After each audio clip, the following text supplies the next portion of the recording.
This is the Real Health Podcast brought to you by Riordan Clinic. Our mission is to bring you the latest information and top experts in functional and integrative medicine to help you make informed decisions on your path to real health. Hi, and welcome to another edition of the Real Health Podcast. I'm Dr. Michelle Niesley, and today we're going to be speaking with one of Riordan's providers, Dr. Stacy Dunn, about integrative oncology. So for many years, the Riordan Clinic has focused on patients with complex chronic illness. And over the last several years, we've really shifted our focus to not only welcoming those patients with complex chronic illness, but also who are undergoing cancer treatment, who maybe have completed cancer treatment and are into survivorship. And so I thought I'd take a moment to talk with Dr. Stacy Dunn about all things integrative oncology. So welcome, Dr. Dunn, to the podcast. Well, thank you for having me. Absolutely. I'm wondering just briefly if you can tell the audience just a little bit about your background as a reminder. Oh, sure. So I'm a naturopathic physician and an acupuncturist. I've been in practice for over 20 years and have specialized in integrative oncology for the majority of that time.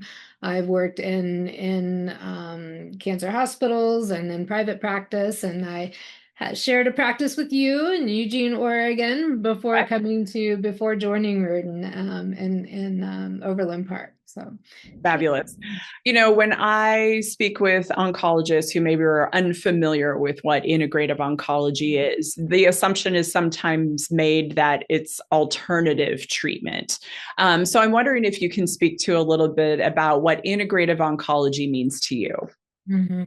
I think it is integrated, and that's the goal. We want to work alongside conventional providers. I think patients feel better. I think outcomes are better when we all work together. And I think it puts a lot of strain on patients to have to try to hide what they're doing. Plus, it can be unsafe, if they're not being forthcoming with all the modalities, with all of their providers, then some of those things can interfere. I mean, it is a risk.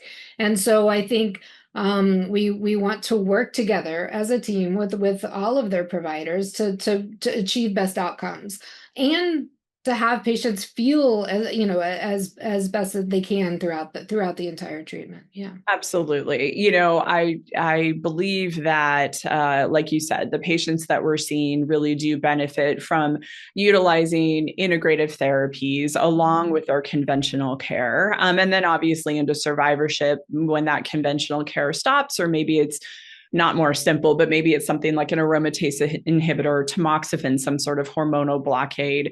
It's really nice for us to be able to work with them into survivorship as well. I agree. And it gives them something to patients, something to actively work on, right? Because just because you've taken the tumor out and you've done the radiation or the surgery or whatever treatments were indicated, the underlying terrain, the underlying, it may be inflammatory pathways or the underlying blood sugar imbalances or some of the things that may have contributed, for the cancer to be able to grow in the first place, it still needs to be addressed. So those factors are still there. And so it is, I think so helpful even in survivorship to seek out integrative care. Yeah. Right. And so with the Riordan approach, that is one of the things that we want to look at is the terrain. You talked about the terrain, which I think is so incredibly important. So can you discuss a little bit? Sometimes patients can have the same diagnosis, they're getting the same conventional treatment, but based on their terrain testing, they might have very different plans from us from an integrative perspective. So I'm wondering if you can speak a little to that.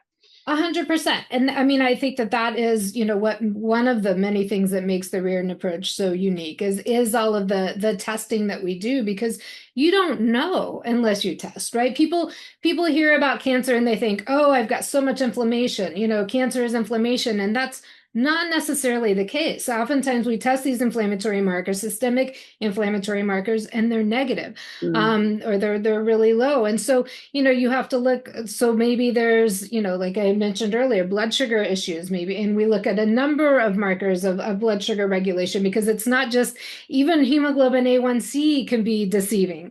Right. You have to look at fasting insulin, you have to look at other markers. And markers of angiogenesis, markers of immune function, all of these play a role in Right. cancer development and in preventing recurrence down the road. And so you don't know. And like you said, you can have two patients with the exact same diagnosis sitting in front of you, and they will get very different treatment plans because the terrain is different. Their underlying path, what led to this was different. Right. And we also do, as you're alluding to, some additional testing to look for toxic burden, for Mm-hmm. mycotoxins, for Yes. heavy metals potentially. And sometimes it's a lot of testing.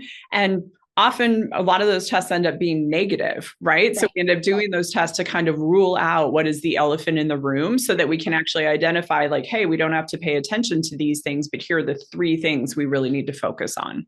Right. Absolutely. Absolutely. Yeah. No, and you don't know unless you test. So it is. Yeah. And we do a lot of upfront testing, a very extensive test with a new patient. But I've never had a patient after reviewing their initial lab say, wow, I wish I hadn't done that, or that was a waste of time. Like they're always it's so interesting to see, all of the panels and how it plays into maybe other, comorbidities that they have or other issues that they've had with their health. And so everyone has always been really excited to review those labs. I've never had anyone say like, oh gosh, I wish I hadn't done that. Sure. It's really helpful information. I wish everyone could do it. Yeah. Yeah, and as it's really empowering. And like you were just alluding to, also, someone could have high blood pressure, they could have migraine headaches, they could have other conditions that have given them trouble for a very, very long time.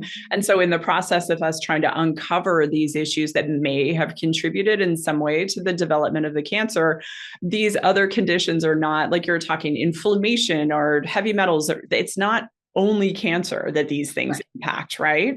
Absolutely. Absolutely. Yeah, you're Yeah. right. So a broad range, a broad range. So, I mean, hopefully, I mean, my goal, and I'm sure yours as well, is that they come out of the cancer process, cancer treatment process on the other side, hopefully even healthier than Even they healthier. were.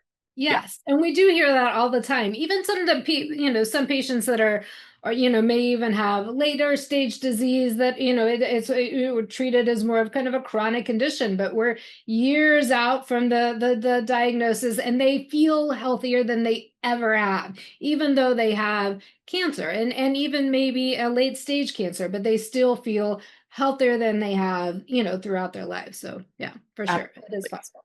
Very good. One of the things that I know as integrative, so I'm a naturopathic physician as well. Both of us are fellows of the American Board of Naturopathic Oncology. We've been doing this for decades. I think this is my 25th year in practice, and this is your what year in practice?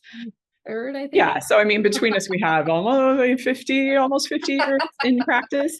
And one of the things that I've seen time and time again, and I'm sure you have as well, is that a lot of patients are coming to us potentially wanting these high level interventions, supplements, IVs, other things that can be incredibly helpful. And then we talk to them about the basic foundations of their sleep and their diet and their exercise, and we find some issues there. So I'm wondering if you can speak to kind of the path that you like to take to ensure that these higher level interventions are going to be as effective as they can be. Absolutely. I mean, you can't out supplement a bad diet. You can't out supplement lack of sleep and too much stress and all of those things. So those foundational pieces are crucial. I think those things that we do day in, day out have the biggest impact on our health. And so that foundation has to be there to even be able to build on, with these therapies. I think these therapies are incredible and can be really beneficial and very therapeutic, but if you don't have the foundation, there's not much to build on. And you're right, because I think that's the way we've been raised in our kind of our current medical framework is like, you have something wrong, you take this pill. And so people think I'm going to take a natural pill. I have something wrong, I'm going to take it, that, Right. and that's what natural medicine is. And it isn't that. I mean, it really is looking at the whole person, Right. their patterns and their habits and diet is just so important. Sleep is so important. Stress reduction, those things are crucial. So it is something that I discuss with all of my patients. Yeah. Absolutely. Very good. And I know that we meet our patients, our co-learners where they're at, right? So sometimes we can have, co-learners who appear and they've done a lot of dietary work, and some that are still eating fast food and drinking soda every day, right? So it's challenging sometimes to It meet. can be. And Yeah. I agree with that. I mean, I don't think, you have to do the exact perfect diet all the time. I Right. think that there is some leeway there. Yeah. And I agree with meeting someone where they're at. I mean, it is their choice still, ultimately. I can give them the information, but if that's not what, they're ready for, then I still work with patients and see what we can shift and change. But ultimately, yeah, it's still diet is going to be important. Yeah. Do you have a favorite talking about diet and sleep and stress management? Do you have a, like, from a diet perspective forever? Mine has been like, eat one meal every day that has 5 different colors. Gravy is not a color. Sauce is not a color. Ketchup is not a color, right? Right. So I'm wondering, from some of those foundational things, is there a key piece of, or a key recommendation that you make to co-learners on a regular basis that just really seems to be something that they can grab onto and put into practice? Mm. Yeah, I mean, I really recommend more of a whole foods kind of lower grain Mediterranean diet. So lots of veggies and fruits and more whole foods. But I think you're better at the coming up with some of those those visuals than I am. I love the colors and the no gravy. Right. Gravy's not a color. Gravy and ketchup are not colors. They are not. No. Very Yeah, good. but I Yes, mean, but I think diet wise, I mean, I also am not like I said, it's not for me. It's not like black and white. Like I feel like I want people to eat well most of the time. Like yeah, like most of the time. But if you have an occasional whatever, it's not going to make or break it's anything from my perspective. I don't think it needs to be like 100% or else something shifts for you in your diagnosis. I just don't think that's true. Yeah. so I'm going to lean into a little bit some of the fact versus fiction right now, or at least what you're practicing in your practice with regards to diet. So, when I see new patients, often you hear ketogenic diet is the only way to go, which plays into some of the terrain medicine. And then on the other spectrum, you can hear vegan is the only way to go. And I'm with you also on the kind of lower carb Mediterranean, but I'm wondering if you can kind of talk about how we have landed in the place that we are at the Riordan Clinic.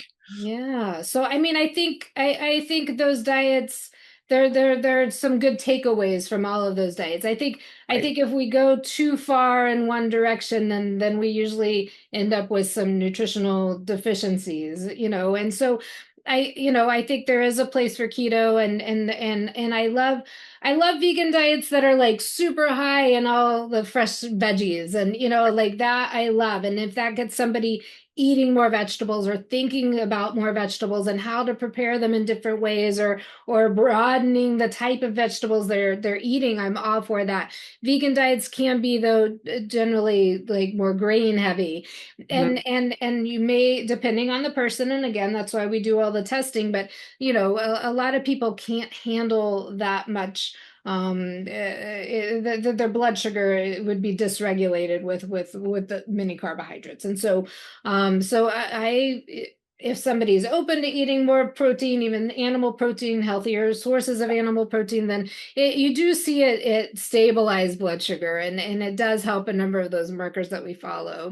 Mm-hmm. Yeah, absolutely. And to take that a step further, I think that both of us have experienced when patients are on active treatment like chemotherapy, if the vegan diet, if they aren't really good about getting their protein, sometimes it takes longer for counts to recover, right? 100%. Yeah, Yeah. definitely. And just more weakness overall. I do see people that have more protein in their diet with their undergoing treatment. They tend to feel better. Mm-hmm. Very good. So moving on from some of those foundational principles, again, to some of those higher level interventions, obviously the Riordan Clinic is known for high dose IV vitamin C. Yeah. So I'm wondering if you can just speak a little bit to the benefits of high dose vitamin C and what you've experienced in your patient population. Mhm. Yeah, so I mean, most of the research has been done but more from an integrative perspective and helping people feel better. So more quality of life kind of studies. So people feel better when they're getting IV vitamin C alongside their conventional treatments.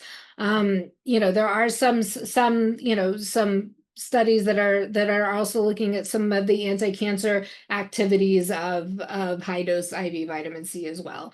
Sure. What we see in the clinic, Mhm. I mean, you do see people do better. I think people feel better. Yeah. They say they feel better. They can tell if they missed a week or if they missed their last treatment. They want to come in because they generally feel better, Yeah. when they're receiving that alongside their treatment. And, as far as outcomes go, we see people do better. Granted, they're doing so many of the other things, but they are outliving by years and years and years and years the prognosis that they were given. There are, and their quality of life is so much better. So yeah, we see clinically much benefit from the IV vitamin C. Yeah. And I want to highlight something that you just said. I feel like at times we get asked as integrative providers, as practicing integrative oncology, like, well, what's the one thing that is most important? And I know I've spoken with Dr. Ron here at the Riordan Clinic, and Dr. Riordan used to say the most important nutrient is the one you're deficient in, right? Right. And so when we get asked by oncologists or other healthcare providers, like, what is the most important thing for breast cancer? What is the most important thing for colorectal cancer? Those recommendations are not as easy. I mean, high fiber diets in certain like there's some basic guidelines, of course, but I Sure. think to be like, what is the silver bullet? What's the one thing that you would do? Yeah.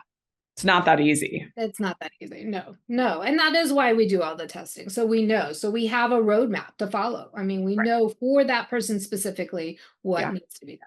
Mhm. Yeah, which I think is just so different than following NCCN guidelines. You get people with a similar tumor type at a certain similar stage, like we were talking about. They're going to get very similar chemotherapy, radiation, immunotherapy, checkpoint inhibitors, whatever it happens to be, right? And for us, they may get really, really different treatment plans. Absolutely. I'm wondering if you can speak a little bit. Obviously, nutritional dietary supplements are something that we recommend on a regular basis as well. I'm wondering if you can talk a little bit about the quality of supplements, because that is a question that comes up. These are not FDA regulated. We hear a lot of different comments about supplements and the benefit or potential harm. So I'm wondering if you can just speak to the use of supplements when working in integrative oncology. Right. It is an issue because it is an unregulated industry. And so you do not know what you're getting. Just because the label says it has, something in there doesn't mean that it's in there. And it doesn't mean that there aren't other things in there that aren't on the label. Right. And so the products that we use and have always recommended, are pharmaceutical grade. And so that means that they have third party testing. So it's not the company themselves that's doing the testing. It's an outside company testing the product for purity, for potency, for contaminants. And it is a huge issue. And I know you've seen this as well in practice, but sometimes you put together this treatment plan and you're working on one, let's say it is inflammation, and you put on, the patient on something that you've seen consistently reduce inflammation. And then they come back and their inflammatory markers haven't moved, and you go through and they're like, oh no, I went to wherever the convenience store and got this product because it was cheaper, which sounds great in theory. I know these products can be expensive, but really it ends up wasting money because it's not doing what you need it to do, right? Sure. And so it is important that and I'm happy to give, like, it doesn't have to be the product I have here, but there are specific products that you need to purchase to know that it's a good quality. But that is why we carry supplements, because that we know these are the ones that we've tested, we've seen them work. We know that, and we know what to expect from them. And it can be frustrating and it feels like a waste of time and money for people to use, like, the convenience store brands of and supplements. Yeah.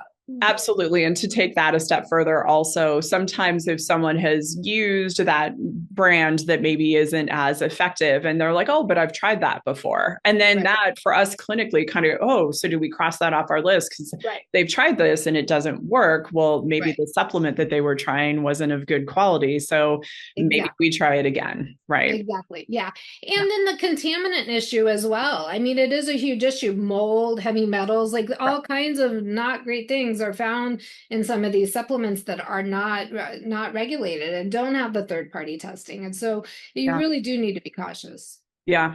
Absolutely. And especially in Oh, and patients. that reminds me one Go ahead, please. Yeah. about like buying on Amazon, because people sometimes see the same, well, this is the exact same product. It has the same label, it has, but there's so much counterfeit on, so many counterfeit products on Amazon right now that, the companies are having a hard time keeping up with it. But yeah, it's the label may look the same, but the capsules are a different color or a different shape, or it's yeah. So Yeah. And to add to that, I know you know this story, but I was at a conference once actually talking to a vendor who makes both a professional product and a retail product. mm, Because the question I also get, well, I'm buying it from that company's store on Amazon, so right, it should be safe, right? right. And so they were a company that they were getting these, I was talking to them and all of a sudden their phone starts blowing up. And so a patient had purchased something from their store and the label looked the same, but it was a slightly different color. And the Mm, patient was like, oh, I didn't know you guys changed your color. And they were like, we haven't. And so even those stores sometimes can be right. infiltrated by Yeah. counterfeit products, right? Yeah. Yeah. Too So bad. Yeah. it is too bad. It is too bad. But I mean, we do want to make sure, like you said, if someone already has any kind of toxic burden, inflammation, the last thing you want to do is be giving them something A, that doesn't work, and B, that Right. potentially has contaminants, which could Exactly. even make the situation worse, Right. right? Right. Okay. So when you are speaking, last couple questions here. I think that one of the questions, if there's anyone watching who is a healthcare provider, right?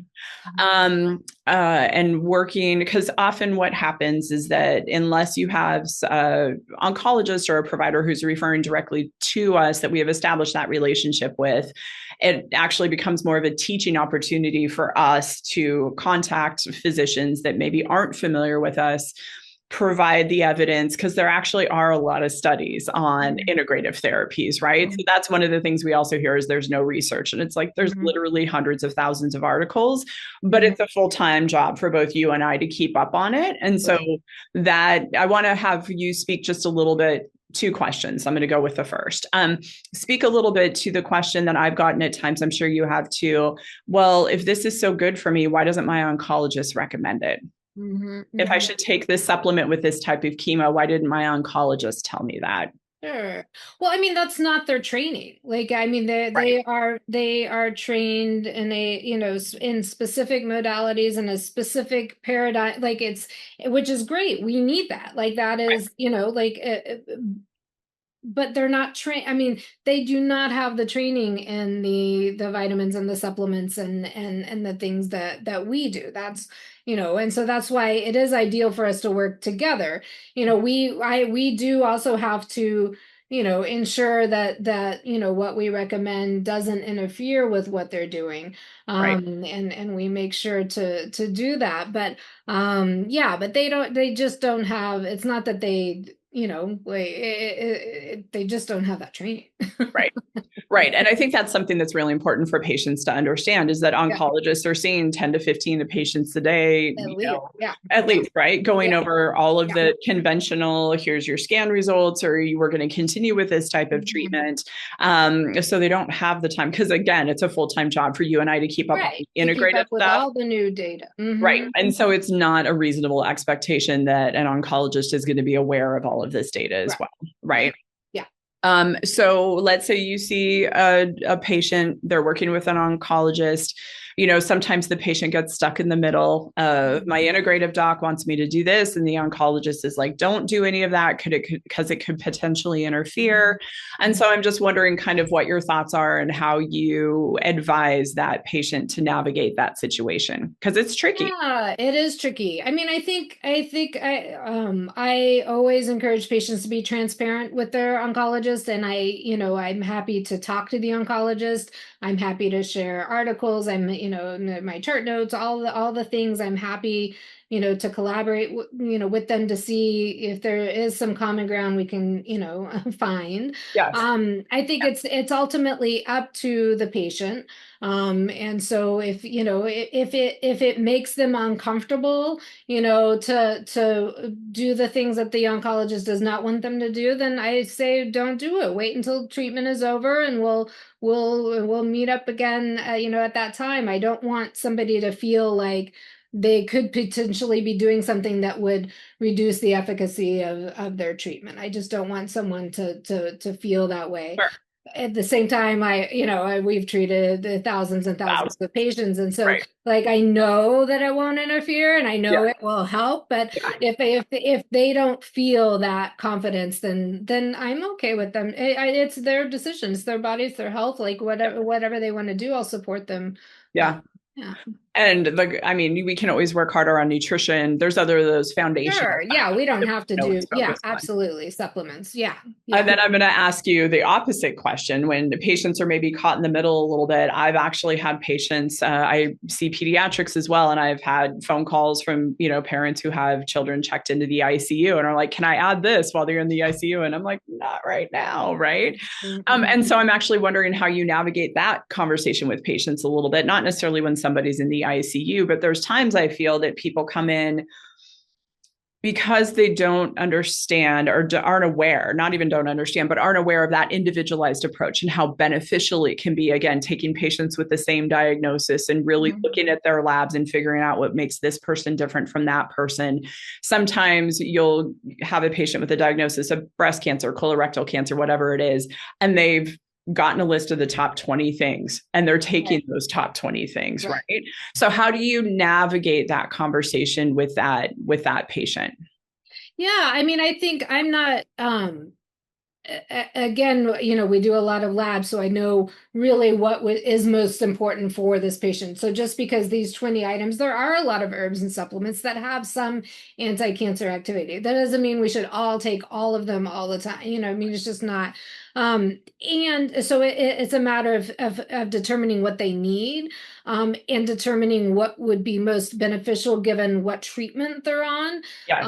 And what won't interfere, because there probably are things on that list that would not play nicely with whatever their treatment is. So looking for, from a lens of safety, efficacy, and then also what is it that would be most effective for that patient. Wonderful. Yeah. And I want to back up what you said as well about it's called non-disclosure, but it's studies have shown that anywhere between 40 to 80% of patients who are undergoing cancer treatment are taking something that they're not telling their oncologist about. And you and I both know that, for example, there's certain supplements that can cause an increase in liver enzymes, right? Well, if the oncologist doesn't know the patient is on that supplement, they may think, oh, it's because of the chemo, and they may need to dose reduce the chemo. They may think that we need to change treatments when maybe it was actually that natural product that was causing that in the first place, right? Exactly. Yeah. And that compromises the patient's best possible outcome if we have to